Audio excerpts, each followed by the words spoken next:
Pertama yang kita harus memeriksa itu adalah sensorium. Sensorium itu tingkat kesadaran. Tingkat kesadaran pasien kita bagi pertama adalah kompos mentis. Kompos mentis itu kalau dibahasakan awas waspada. Artinya kompos mentis itu kesadarannya penuh. Seperti kita sekarang ini masih dalam keadaan kesadaran penuh. Nah, di bawah itu kita masuk ke keadaan apatis. Apatis itu mulai bersikap acuh tak acuh, tapi pasiennya masih sadar, ya. Tapi pasiennya masih sadar, dia tidak tidur, tapi tidak memperhatikan kita dan sekelilingnya. Baru setelah itu somnolen. Somnolen itu mengantuk.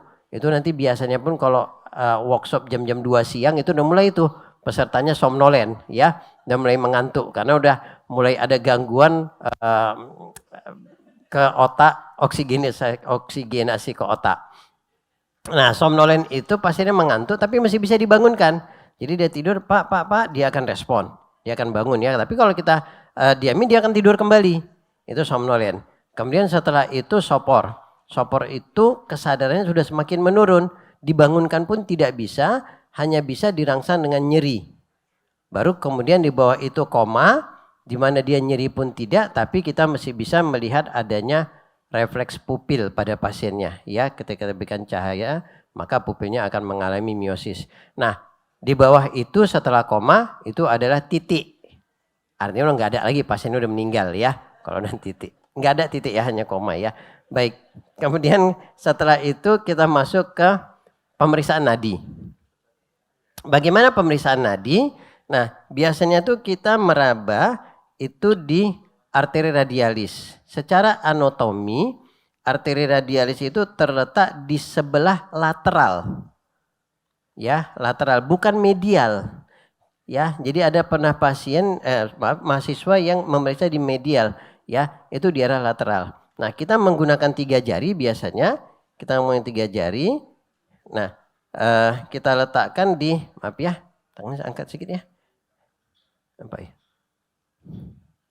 Nah, saya berharap mahasiswa yang mengikuti di rumah bisa meraba nadinya masing-masing. Kalau nanti nadinya nggak teraba, bisa jumpai Dr. Gofar ya.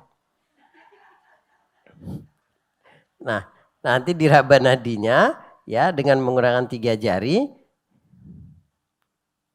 di mana jari tengah dan jari manis dan jari tengah ini menekan dan jari telunjuklah yang merasakan denyutan nadi. Ya, kedua jari ini menekan dan jari telunjuklah yang merasakan denyutan nadi. Pemeriksaan nadi ini kita lakukan selama 1 menit. Untuk memudahkan memang dibolehkan pemeriksaan 15 detik kemudian hasil dikali 4. Tapi untuk tahap awal saya mengharapkan kepada mahasiswa untuk melakukan pemeriksaan selama 1 menit. Ya, karena memang secara teori kalau ada gangguan pada denyut nadi itu akan ketahuan dalam 15 detik. Tapi sebaiknya lakukan selama 1 menit sambil kita melihat stopwatch. Kalau di ruangan biasanya disediakan nanti jam dinding. Kita akan melihat sambil menghitung denyut nadinya selama 60 detik. Apa yang kita nilai? Pertama kita menilai berapa sih frekuensi denyut nadi. Kemudian kita menilai irama nadinya. Apakah iramanya teratur atau tidak teratur? Apa itu yang teratur? Teratur itu seperti yang kita sekarang ini. Dek, dek, dek, itu teratur. Tapi ada irama yang tidak teratur. Misalnya gimana? Dek, dek, diam dia sebentar. Dek, dek, diam. Ya. Atau nanti bisa cepat. Dek, dek, dek, dek, dek, dek. Ya, ada beberapa jenis irama nadi yang itu nanti akan bisa kita mengetahui apa kelainan jantung yang dialami dengan menggunakan perabaan nadi ini. Ya, nah selain di arteri radialis sebenarnya kita juga bisa memeriksa di brachialis ya. Sama kita menggunakan 3 jari, kita meletakkan di brachialnya dan juga di sini akan teraba nadinya. Itu juga bisa ya di arteri brachialis dan bisa juga pada keadaan emergensi kita meraba, maaf Pak, wajahnya lihat ke kiri di arteri karotis. Itu juga bisa ya, tapi itu pada keadaan settingan normal kita nggak lakukan. Yang kita lakukan biasanya meraba di arteri radialis. Lakukan pemeriksaan selama 1 menit, kemudian nilai apakah ada gangguan pada nadinya tersebut. Nah setelah itu kita akan masuk ke pemeriksaan pernafasan. Pemeriksaan pernafasan ini kita ketahui bahwasannya tipe pernapasan pria dan wanita berbeda. Kalau pria itu tipe pernapasannya abdominotorakal, sedangkan pada wanita torakoabdominal. Nah untuk ini karena pernapasan itu berbeda dengan nadi, pernapasan itu bisa diatur. Jadi pasien bisa membuat dirinya seolah-olah sesak napas, padahal dia nggak sesak. Ya, itu bisa terjadi pada pasien dengan gangguan psikis, ya. Misalnya dia ingin butuh kasih sayang, jadi nampak dia seolah-olah dia sesak, ya. Padahal dia nggak sesak, ya. Jadi pemeriksaan pernapasan itu memang sebaiknya tidak dikasih tahu dengan pasiennya, terutama pasien yang kita khawatir ada, karena nanti teman-teman kita jumpain itu di emergency room, datang pasien apa keluhannya, sesak napas, normalnya napasnya kalau kita lihat, tapi enggak dok saya ini sesak dok katanya. Kita periksa enggak periksa pernapasannya normal. Memang sekarang dengan bantuan alat lebih canggih kita bisa memeriksa langsung menggunakan pemeriksaan saturasi. Ya itu cukup mudah, di mana-mana dijual bebas, cukup kita letakkan di fingertip, kemudian akan keluar saturasi oksigennya berapa. Ya itu akan menunjukkan sebenarnya kemampuan paru-parunya ada gangguan apa tidak. Jadi dengan kemajuan teknologi saat ini memang banyak hal yang bisa dipermudah. Jadi tapi kalau untuk pemeriksaan pernapasan maka kita minta pasien, Bapak coba wajahnya menghadap ke kiri Pak, kemudian kita letakkan tangan pasien di dada dan sembari kita melihat jam atau stopwatch, menghitung berapa kali naik turunnya dinding dada karena proses pernafasannya. Nah maaf tadi terlupa, untuk denyut nadi normal itu 60-100 kali. Normal di bawah 60 disebut bradikardi, di atas 100 kali disebut takikardi. Sedangkan untuk pernafasan normalnya 16-24 kali. Di bawah 16 disebut bradipnu, di atas 24 disebut takipnu. Kapan disebut dipsnu? Dipsnu adalah subjektif dari sesak napas pasien itu dipsnu. Ya, mungkin itu terakhir kita akan masuk ke pemeriksaan, belum terakhir, pemeriksaan tekanan darah. Pemeriksaan tekanan darah kita menggunakan sphygmomanometer. Kalau dulu yang terbaik itu adalah menggunakan air raksa. Tapi semenjak keluar penelitian yang mengatakan penggunaan air raksa itu tidak baik untuk kesehatan manusia, maka diputuskan oleh Badan Kesehatan Dunia untuk tidak lagi menggunakan air raksa. Maka pilihannya sekarang ada menggunakan model jarum seperti ini, atau yang sering dipakai sekarang adalah dengan model digital. Ya itu juga udah banyak dipakai di rumah sakit. Nah ini kita menggunakan model yang jarum. Nah ini namanya sphygmomanometer. Sebenarnya ini juga harus disesuaikan nanti dengan pasien yang akan kita periksa. Nah untuk pemeriksaan tekanan darah ada beberapa syarat yang harus dipenuhi sebelumnya. Pertama, usahakan pemeriksaan tekanan darah itu dalam keadaan rileks. Ya, jadi tidak pasiennya itu dalam keadaan emosi. Gitu juga kalau misalnya dia menjumpai kita di praktek atau di rumah sakit, diusahakan tuh jangan pas baru datang langsung diukur tekanan darahnya. Ya, entah pula dia baru berantem sama supir sudaku, jadi waktu kita periksa tensinya naik. Padahal baru ngamuk-ngamuk dia sama supir sudaku. Jadi suruh duduk dulu, tenang dulu ya. 5 menit biasanya itu udah cukup untuk menyuruh dia istirahat, baru kemudian dilakukan pemeriksaan tekanan darah. Atau kadang-kadang karena buru-buru dia jalan menuju tempat praktek, itu juga mempengaruhi tekanan darahnya. Sama juga seperti denyut nadi. Kemudian juga apa makanan yang dikonsumsinya. Misalnya dia baru minum kopi, itu akan berpengaruh ya. Tapi yang pengaruh besar kami memang stres. Kemudian bagaimana pemeriksaan tekanan darah itu posisinya? Boleh dalam keadaan duduk, boleh dalam keadaan berbaring. Tapi kalau duduk memang dengan kaki yang menyentuh lantai, feet on the floor. Sedangkan biasa kita periksa di berbaring seperti ini. Jadi ada beberapa posisi. Memang tidak dianjurkan pemeriksaan tekanan darah pasiennya sambil berlari. Jangan ya, capek kita ngikuti pasiennya. Jadi cukup dia duduk atau berbaring aja.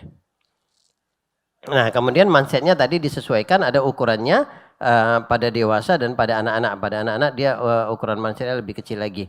Nah, pertama sebelum kita melakukan pemeriksaan ini, kita raba dulu di mana arteri brachialisnya, ya, karena itu akan melakukan peletakan stetoskop nanti di situ.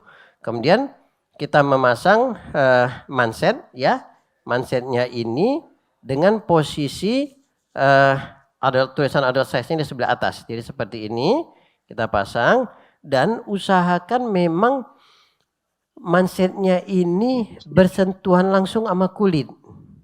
Usahakan ya. Jadi kalau bisa jangan ada penghalang antara manset dengan kulit. Nah, mungkin kalau dia wanita akan sebaiknya diperiksa di ruang yang tersendiri dengan sesama wanita juga. Tapi kalau memang pakaiannya terlalu ketat, ya mungkin agak sulit bagi kita untuk membukanya, dibolehkan. Tapi sebaiknya tidak. Apalagi kalau dia pakai jaket, ya suruh dia buka jaketnya. Karena ukuran jaketnya aja lebih besar dari manset ini. Ya, nah kita letakkan ini dengan bagian bawah manset ini kurang lebih 2 cm dari fossa cubiti. Apa tuh fossa cubiti? Lipatan. Ya, lipatan ini kurang lebih 2-3 cm. Jadi biasanya untuk memudahkan 2 jari dari sini, inilah letak bagian bawah dari mansetnya, ya. Kemudian kita lakukan pemasangan manset ini secara ketat, ya. Jangan longgar. Nah, setelah kita pasang mansetnya, maka tahapan pertama ketika kita mau melakukan pengukuran tekanan darah, kita mengukur dulu secara manual dengan meraba nadi arteri radialis. Apa tujuannya ini? Tujuannya ini untuk mengetahui nanti waktu kita menggunakan stetoskop berapakah angka tertinggi sphygmomanometer ini akan kita tekan, ya kita pompa. Karena jangan memompa terlalu tinggi. Kadang-kadang kasihan juga pasiennya waktu kita ukur tekanan darah langsung ini kita tensi sampai 240, ya. Jadi terasa kebas pada pasiennya walaupun itu sebentar, tapi idealnya kita menggunakan pemeriksaan ini secara manual terlebih dahulu dengan meraba denyut nadi. Jadi kita raba denyut nadi menggunakan tangan kiri, kemudian setelah dapat denyut nadinya, maka ini boleh kita pasang, kita letakkan di sebelah depan ini supaya memudahkan kita untuk melihat.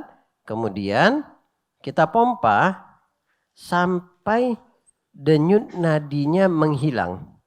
Jadi tangan kiri kita tetap meraba denyut nadi, mata kita menghadap ke arah jarum. Kemudian kita pompa pelan-pelan sampai denyut nadinya hilang.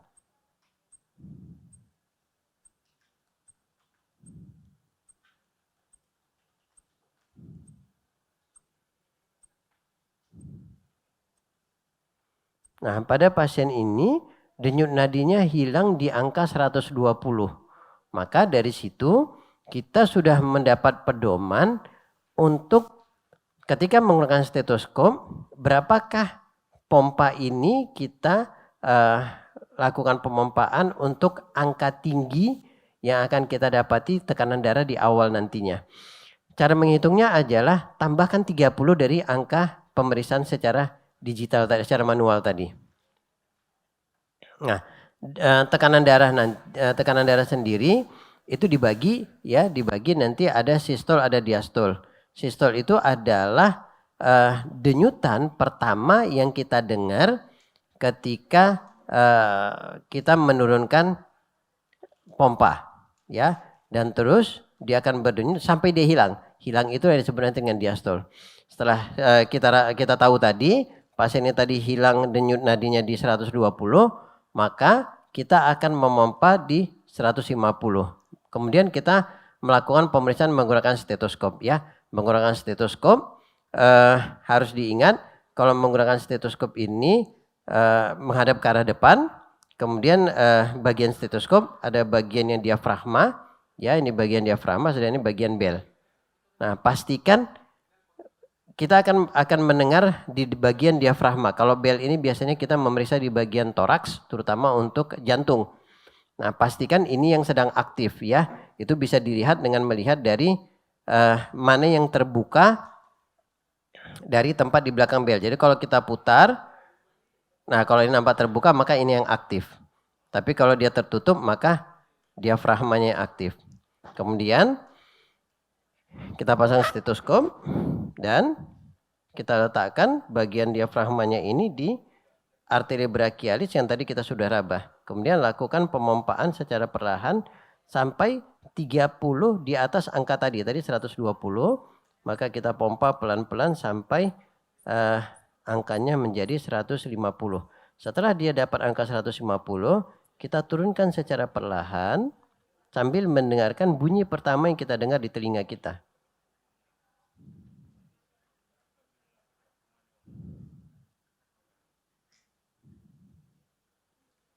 Nah, pasien ini kita dengar bunyi pertama di 120, maka turunkan pelan-pelan sampai bunyi itu hilang.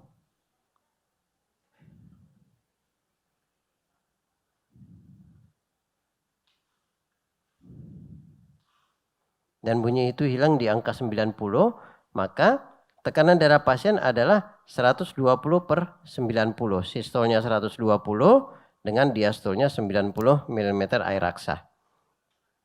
Pemeriksaan tekanan darah sudah selesai. Kita lanjut ke pemeriksaan selanjutnya adalah pemeriksaan suhu. Ya. Atau pemeriksaan temperatur. Nah, untuk pemeriksaan temperatur dulu juga kita menggunakan temperatur air raksa, tapi karena sudah tidak dibolehkan, sekarang kita lebih sering menggunakan temperatur digital. Maka kita hidupkan temperaturnya terlebih dahulu, kemudian kita minta maaf Pak, ini kita letakkan, buka sedikit bajunya Pak, kita letakkan di aksila pasien dan kita minta dia untuk mengkepitnya. Dikepit Pak, berapa lama? Nah kalau yang digital ini sampai dia berbunyi. Tapi pastikan memang dikepitnya. Karena kalau nggak dikepitnya 3 jam pun nggak bunyi-bunyi. Ya, pastikan memang dikepitnya, kita tunggu sampai dia bunyi. Tapi kalau dulu kita menggunakan termometer air raksa, biasanya kita tunggu sekitaran 3-5 menit. Nah setelah dia berbunyi, maka kita baca berapa temperatur yang ada di situ. Kemudian kita sampaikan kepada pasien hasil pemeriksaan kita. Ya semuanya kita sampaikan Bapak.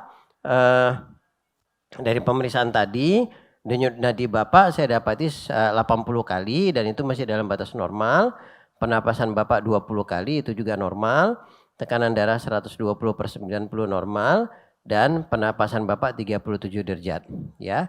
Jadi dari hasil pemeriksaan fisik saya dapati Bapak dalam keadaan sehat. Dalam keadaan pemeriksaan vital sign kita dapat sehat. Mungkin itu dan jangan lupa untuk mendoakan pasien supaya pasiennya cepat sembuh. Ya, Pak, Bapak sudah selesai. Nanti kita akan lakukan pemeriksaan organ sistem, itu nanti akan masuk di blok masing-masing. Jadi mungkin itu pemeriksaan di awal kita terhadap pasien, pemeriksaan tanda-tanda vital, dan jangan lupa berdoa. Pemeriksaan fisik umum ya, diminta untuk pemeriksaan fisik umum. Sebenarnya nanti ini akan diajarin lagi di blok masing-masing ya. Pemeriksaan fisik umum dari kepala sampai ke kaki. Pertama, kalau di mata kita untuk melihat apakah pasiennya ada anemia apa tidak. Pertama dengan cara kita menarik konjungtiva palpebra ke bawah. Kemudian pasien kita suruh untuk melihat ke atas. Kita lihat konjungtiva palpebra inferiornya. Normalnya di warna merah ya. Anggap aja udah cuci tangan.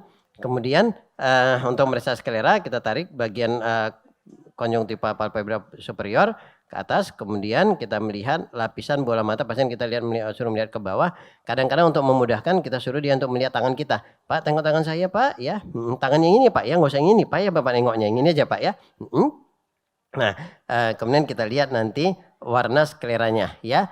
Kemudian kalau untuk pemeriksaan leher kita raba apakah ada pembengkakan kelenjar getah bening, kemudian juga kita raba tiroid, kemudian itu untuk inspeksi ya, dan inspeksi pada organ tubuh yang lain. Untuk palpasi itu adalah perabaan ya, kita raba menggunakan jari tangan kita. Nanti teorinya juga prakteknya juga akan ada terutama nanti di blok gastro akan belajar lagi mengenai palpasi. Kemudian kalau perkusi itu mengetuk ya, makanya memang dokter itu dianjurkan kukunya jangan panjang karena nanti akan sakit ya. Jadi diketuk ya, kemudian didengar ada di sini pleximeter, sini ada pleksornya untuk mendengarkan suara yang dimunculkan pada organ-organ yang lain. Dan terakhir auskultasi dengan menggunakan stetoskop. Mungkin itu aja karena saya rasa kalau saya harus terangkan semuanya sampai Isa nanti kita di sini ya. Ya Bu ya, Bu Ikri ya. Udah lagi gitu aja ya. Nah, oke, terima kasih. Assalamualaikum warahmatullahi wabarakatuh.